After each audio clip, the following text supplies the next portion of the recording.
नमस्कार साथियों। इसीलिए मैं कहता हूं कि भारतीय राजनीति के एक दुष्स्वप्न का नाम है अरविंद केजरीवाल। दरअसल लोकतांत्रिक व्यवस्था और संवैधानिक प्रणाली पर एक झन्नाटेदार तमाचा है केजरीवाल। अब देखिए कि जेल जाने की जब बारी आई फिर से, तो केजरीवाल बीमार पड़ गए। अब केजरीवाल ने सुप्रीम कोर्ट में एक याचिका दायर की है और उसमें कहा है कि चूंकि उनकी तबीयत खराब है, अपनी मेडिकल जांच के लिए उन्हें 7 दिनों का समय और चाहिए और यह समय 1 तारीख के बाद चाहिए, यानी 2 जून को उन्हें लौटना था जेल और 1 जून तक वे अंतरिम जमानत पर थे, तो उसके बाद 1 सप्ताह का समय चाहिए। अभी जो कुछ दिन बचे हैं उसमें ये जांच नहीं हो सकती है, क्योंकि अभी तो चुनाव प्रचार के लिए कोर्ट ने उनको भेजा है बाहर। तभी मैं कहता हूं कि जब तक नीयत सही नहीं होगी, कितने भी कानून बना लें, कितने भी सख्त संवैधानिक प्रणाली बना लें या सख्त संवैधानिक नियमावली बना लें, उसका दुरुपयोग होता रहेगा। और यही कारण है कि केजरीवाल जैसे नेताओं को लगता है कि वे जिस तरह से अपनी पार्टी को नचाते हैं, जिस तरह से अपनी पार्टी में मन मुताबिक चीज़ें करते हैं, करवा लेते हैं, उसी तरह से देश की न्याय प्रक्रिया को भी वे अपनी उंगली पे नचा सकते हैं। अब देखिए, कहा जा रहा है कि जेल में उनका वजन 7 किलो घट गया और उनके कीटोन का लेवल बढ़ गया और इसके लिए उनको जांच करवानी। आपको याद होगा कि जब केजरीवाल जेल में थे उस समय किस तरह से मेडिकल इशू को ही आधार बना करके उनकी तरफ से कहा गया था कि वे सप्ताह में 2 दिन या उससे ज़्यादा अपने डॉक्टर से बातचीत करना चाहते हैं वीडियो कॉन्फ्रेंसिंग के जरिए। तो किस तरह से नियमों की धज्जियां उड़ानी है, किस तरह से नियमों को अपने पक्ष में इस्तेमाल करना है, यह केजरीवाल जैसे नेता बखूबी जानते हैं। और उसी समय सुप्रीम कोर्ट ने यह तय किया था कि एम्स के डॉक्टरों की एक मेडिकल टीम, एक मेडिकल बोर्ड गठित किया जाएगा और वो गठित कर दिया गया था और वही केजरीवाल के स्वास्थ्य की का परीक्षण करेगा और जिस तरह से जो भी इलाज उनके अनुकूल होगा उस तरह की चीज़ें वो प्रेस्क्राइब करेगा। तो आखिर जेल में जा कर के ये इलाज क्यों नहीं हो सकता? जब एम्स के नेतृत्व में एक मेडिकल टीम बनी हुई है, तो उस मेडिकल टीम का इस्तेमाल क्यों नहीं किया जा रहा है? आखिर प्राइवेट हॉस्पिटल में जाने की जरूरत क्यों पड़ गई मैक्स में?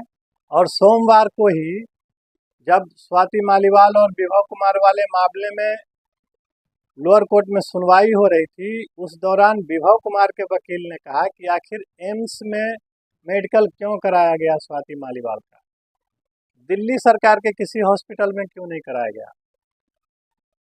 तो आज यह सवाल फिर उठता है कि आखिर अरविंद केजरीवाल को मैक्स जैसे प्राइवेट हॉस्पिटल में क्यों जाना पड़ा, क्योंकि उनके अस्पताल तो वर्ल्ड क्लास के अस्पताल बन गए हैं दिल्ली में। तो उनको अपने परीक्षण के लिए मैक्स क्यों जाना पड़ा, दिल्ली सरकार के अस्पताल वे क्यों नहीं गए, या एम्स का जो बोर्ड है, जो मेडिकल बोर्ड उनके लिए गठित किया गया, उससे उन्होंने संपर्क क्यों नहीं किया? तो यही बताता है कि किस तरह से चीज़ों को मैनिपुलेट करने के लिए यह एक बहाना गढ़ा जा रहा है। इस तरह की आशंका जताई जा रही थी कि 1 जून तक केजरीवाल को अंतरिम जमानत मिली है, लेकिन इस बात की बहुत संभावना या आशंका है कि वे 2 जून को जेल नहीं लौटेंगे, क्योंकि कोई ना कोई बहाना, कोई ना कोई ड्रामा जरूर सामने आएगा और वह बात सामने आ ही गई। आपको याद होगा कि जब वे जेल में थे तो उनका संदेश पढ़ते हुए सुनीता केजरीवाल कैसे कहा करती थी कि आपके केजरीवाल शेर हैं। अब मुझे समझ नहीं आता कि ये शेर इतना जल्दी जल्दी बीमार क्यों होता है। मुझे समझ नहीं आता कि लखनऊ में जब अखिलेश यादव के साथ वे प्रेस कॉन्फ्रेंस में बैठे थे, संजय सिंह भी साथ में थे, तो वह शेर भीगी बिल्ली कैसे बन गया? कैसे वो दाएं बाएं इधर उधर झांक रहा था और ऐसा लग रहा था जैसे कोई दोषी जैसे कोई व्यक्ति किसी ने अपराध किया हो और उसे पता हो कि उसे अब पकड़ लिया जाएगा, उस तरह की भावभंगिमा थी।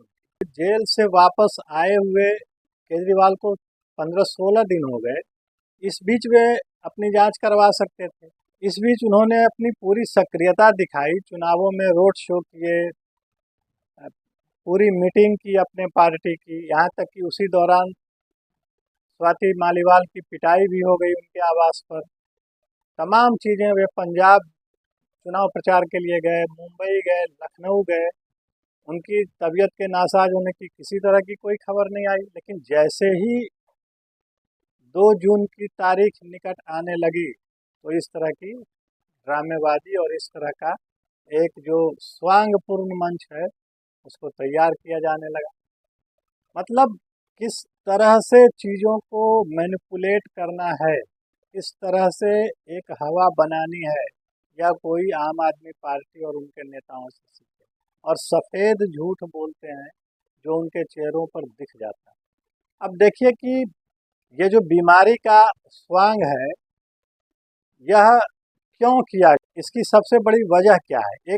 एक तो बड़ी और मजबूत वजह यह है निश्चित तौर पर कि वे जेल नहीं लौटना चाहते। उन्हें 2 जून को जेल लौटना है और वे नहीं चाहते कि 2 को वे लौटें, कोई बहाना बनाएं, उसी के बाद अंतरिम जमानत लंबी होती चले। ये उनकी मंशा है। जैसा कि सत्येंद्र जैन ने भी एक समय में किया था। लंबे समय तक वे बीमारी का बहाना बनाकर कई महीनों तक बाहर रहे थे। अंत में जब ईडी ने बिल्कुल मजबूती से पक्ष रखा सुप्रीम कोर्ट में कि ये बहाने बना रहे हैं, इनकी तबीयत बिल्कुल ठीक है, तब जाकर के सुप्रीम कोर्ट ने कड़ा निर्देश जारी किया और कहा कि सत्येंद्र जैन को कहा कि आप अब जेल में जाएं, अब आप तिहाड़ जेल में अपने आप को सरेंडर करें। तब जाकर के सत्येंद्र जैन ने अपने को सरेंडर किया था।